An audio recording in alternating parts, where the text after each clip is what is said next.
Bonjour et bienvenue dans ce nouveau tutoriel sur ZBrush pour voir comment faire des vêtements facilement.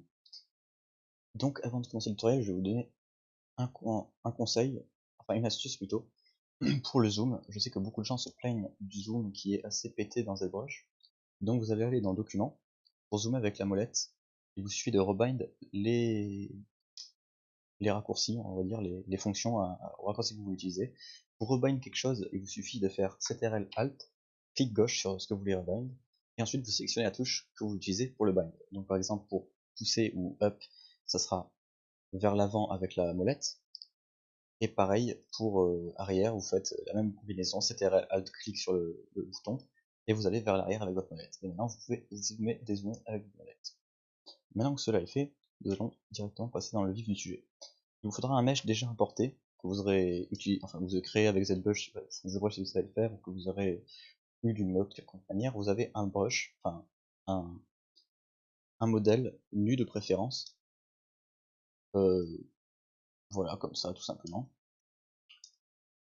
Avec ce modèle, ce que vous allez faire, c'est déjà aller dans Subtool, vous ouvrez votre onglet Subtool, vous avez votre modèle ici. Vous allez faire Duplicate pour éviter de modifier votre modèle de base, ce qui ne serait pas trop ce que vous voulez. Si jamais vous faites une mauvaise manip ou quoi, vous pouvez le cacher et utiliser celui que vous avez juste de créer. Maintenant, nous allons sélectionner avec un masque. Si vous ne savez pas comment utiliser un masque, on appuie sur CTRL, on reste appuyé sur CTRL, et on peut faire des masques. Je vous conseille aussi d'appuyer sur X avant toute chose pour activer votre symétrie X. Donc maintenant, nous allons créer le masque pour les parties de l'équipement que nous voulons utiliser. Si nous voulons faire par exemple un équipement pour le torse, nous allons utiliser donc le torse. Pour les brushes de masque, vous restez appuyé sur CTRL et vous cliquez sur cette petite languette ici, et vous pouvez sélectionner la brosse que vous voulez. Par exemple, Freehand, c'est un petit peu... je n'ai pas compris le principe. Je n'ai vraiment pas compris le principe de Freehand. Je vais rester sur Drag Out.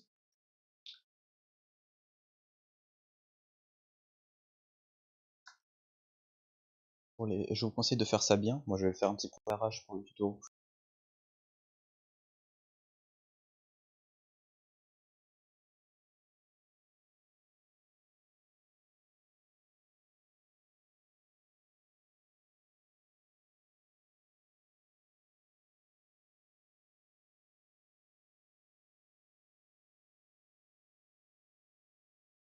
Voilà. On va dire que j'ai fini.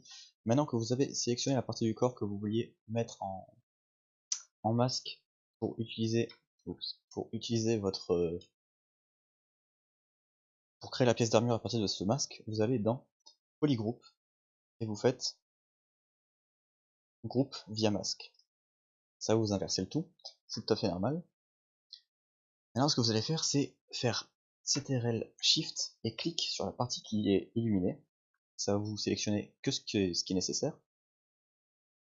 À partir de là, vous allez aller dans pas de déformation, géométrie, et vous allez avoir un boucle de panneau. Avant de faire boucle de panneau, normalement ajouter ici ou add, ou ça dépend de la version que vous avez de ZBrush, est grisé. Vous allez appuyer pour le mettre en highlight, en surligné, et vous allez régler l'épaisseur. De base elle est à 0,01 normalement. Je vous conseille de mettre 0,02 quelque chose pour un vêtement qui est censé être fin. Pour une pièce d'armure, vous pouvez faire les tests. De toute façon, vous pouvez toujours revenir en arrière en faisant CTRL-Z. Moi, je vais laisser sur 0,03 parce que c'est pour le test. Une fois que vous avez sélectionné bien tout ici, vous faites boucle de panneau. Là, on voit que notre vêtement s'est déjà créé. Il est un petit peu arrondi, un petit peu trop sur les bords, etc. C'est à vous. Vous pouvez changer ici, par exemple, biseau. On va le faire. On va mettre biseau 25. Là, si on fait groupe de panel, on voit que c'est un peu plus carré. À l'inverse, si je mets biseau 150, enfin 150, oui, enfin 100 maximum, on ne peut pas aller à 150, vous allez voir que c'est beaucoup plus arrondi au niveau des manches, par exemple. Donc je vais laisser en biseau, je vais mettre biseau 10 même. Voilà, pour que soit bien, les manches soient bien carrées, on va dire. Vous mettez ce que vous voulez. Une fois que vous avez fait ça, vous avez votre vêtement qui s'est créé. Vous allez fermer cette fenêtre ici, géométrie. Vous allez aller de nouveau dans Polygroup, et vous allez faire automatique. Maintenant, vous allez faire CTRL, Shift et clic pour sélectionner que ce qui vous intéresse, c'est-à-dire votre vêtement. Quoique, attendez.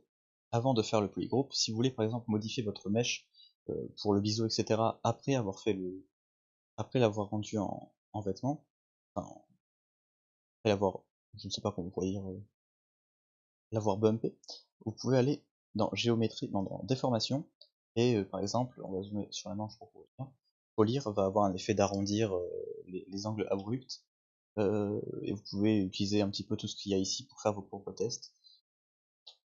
Voilà, maintenant que vous avez fait vos tests et compagnie, nous allons donc de nouveau, je vais donc de nouveau faire rapidement polygroup automatique et sélectionner le mesh.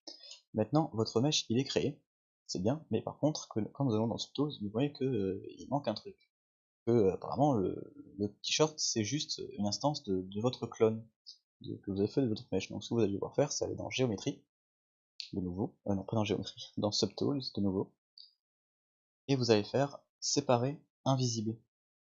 Et là, paf, magie, votre t-shirt est indépendant du clone que vous avez fait. D'ailleurs, si je masque le clone, on peut voir que effectivement le t-shirt est là.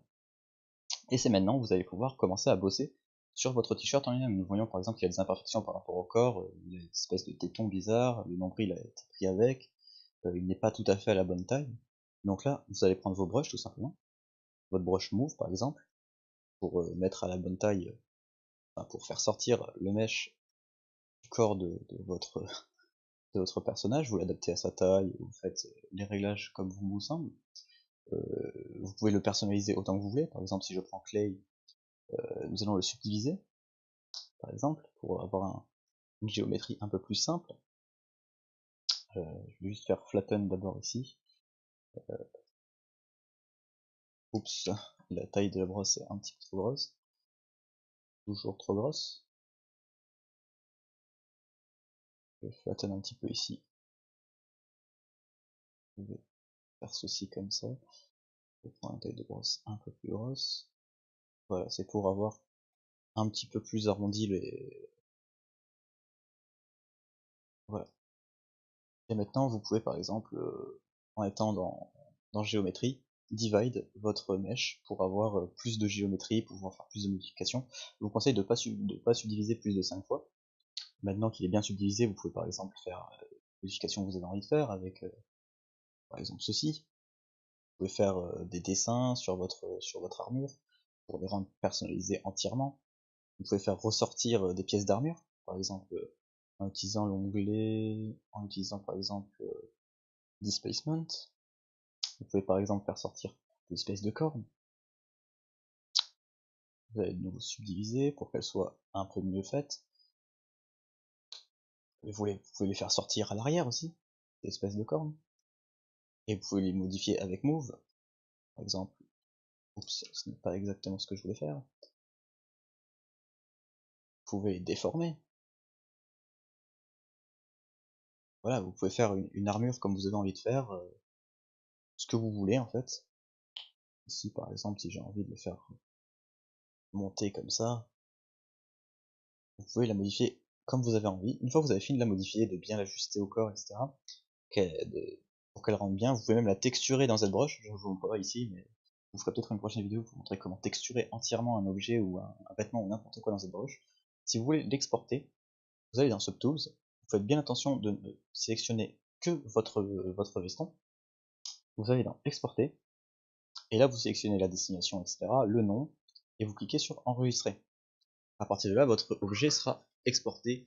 Vous pourrez le réutiliser dans d'autres logiciels, que ce soit Maya, Cinema 4D, ou même le réimporter dans ZBrush plus tard si vous voulez refaire des modifications dessus, et tout simplement le modifier comme vous avez envie, de le réexporter. Je pense que vous pouvez être assez conscient de ce que vous faites vous-même. Voilà, je vous ai montré comment créer un vêtement facilement en quelques minutes et le personnaliser entièrement comme on a envie dans ZBrush. Je vous invite donc à liker la vidéo, à vous abonner et à la partager si vous voulez, si vous pensez qu'elle soit utile à d'autres gens. Et nous nous reverrons probablement bientôt pour un autre tutoriel sur un autre logiciel ou même sur peut-être ZBrush encore. Si vous avez des problèmes, n'hésitez pas à le mettre dans les commentaires, j'essaierai de les résoudre du mieux que je peux. Sur ce, au revoir et bonne continuation.